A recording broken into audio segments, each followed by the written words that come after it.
पूरा मामला है। फरवरी के महीने में थाना रायपुरा में एक फिरौती हेतु अपहरण की घटना हुई थी, जिसमें जिस बच्चे का फिरौती के लिए अपहरण हुआ था उसकी हत्या कर दी गई।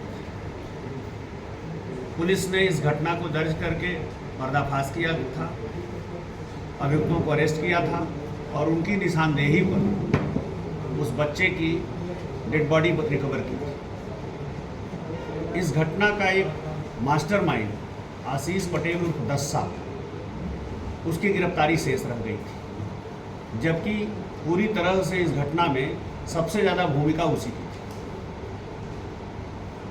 क्योंकि मामला SC/ST एक्ट का था, इस नाते उसकी विवेचना क्षेत्राधिकारी राजापुर ने ग्रहण किया और इनकी रिपोर्ट के आधार पर इस अभियुक्त की गिरफ्तारी में 25,000 रुपये का इनाम घोषित किया। मुठभेड़ कैसे हुई, क्या हुआ? इसकी पतारसी सुरागरसी में हमारी टीमें लगातार लगी थी।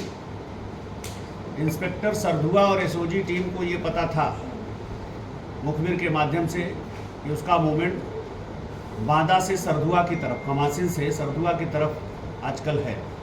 उसी आधार पर कल रात में ये लोग अपने क्षेत्र में थे। लगभग 3 बजे के आसपास जैसी मुखबिर ने सूचना दी थी, एक मोटरसाइकिल से एक व्यक्ति आया। पुलिस ने रोकना चाहा, गाड़ी उसने यू टर्न करके वापस जाने का प्रयास किया, जिसमें वो गिर गए। पुलिस दौड़ के पकड़ने जाती तब तक उसने फायर कर दिया। जवाबी फायरिंग में उसके पैर में गोली लगी, वो पकड़ लिया गया और पता चला कि वो आशीष पटेल उर्फ दस्सा, जो हमारा 25,000 का इनामी है, ये वही अपराधी है। इसका एक लंबा आपराधिक इतिहास है और बड़ी संगीन धाराओं में इसके खिलाफ इससे पहले मुकदमे लिखे गए। कितने मुकदमे दर्ज हैं? ये इसके खिलाफ अब तक कुल 12 मुकदमे हो चुके थे। बांदा में, चित्रकूट में, सतना मध्य प्रदेश में, डकैती जैसी धाराओं में भी इसके खिलाफ कई मुकदमे पहले से दर्ज हैं। जब मुठभेड़ हुई है सर, तो अकेले था जिसके साथ और कोई साथ नहीं, अकेला था।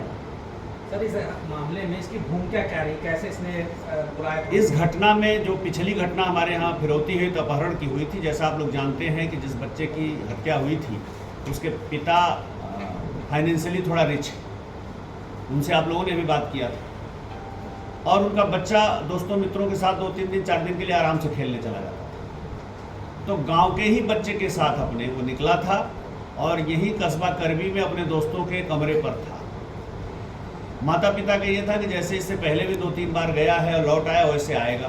तो दोनों की जो ऑडियो रिकॉर्डिंग है उसमें भी बाप से लग रहा है, कह रहा कि गया है, आ जाएगा 2-3 दिन में, कई बार गया था। इस विश्वास में वो थे और इसी बीच इसने पूरी योजना बनाई कि उस बच्चे को अब तुम लोग ले तो आए हो, पैसा मांग लो, अगर पैसा नहीं मिलता है तो हत्या।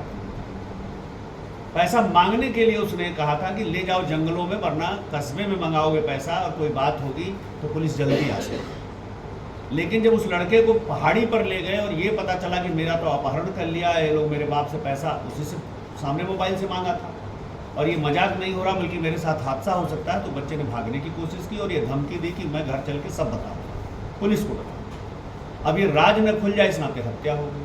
तो ये पूरा सब कुछ करने का श्रेय इसी को है और इसने ये बताया था कैसे कैसे घटना कारित करना, क्या करना है, और वहाँ से जंगलों की तरफ इसने भेजा भी। ये दोस्तों में ये भी शामिल था क्या, दोस्त के रूप में?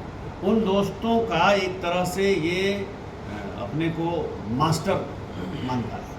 मेन किसका सर मित्र था, ये किसका दोस्त? अब चूँकि पुरानी घटना है, जिस नाते उसका मुझे नहीं कि उसमें 3-4 लड़के थे, उसमें किससे इसका सीधे संपर्क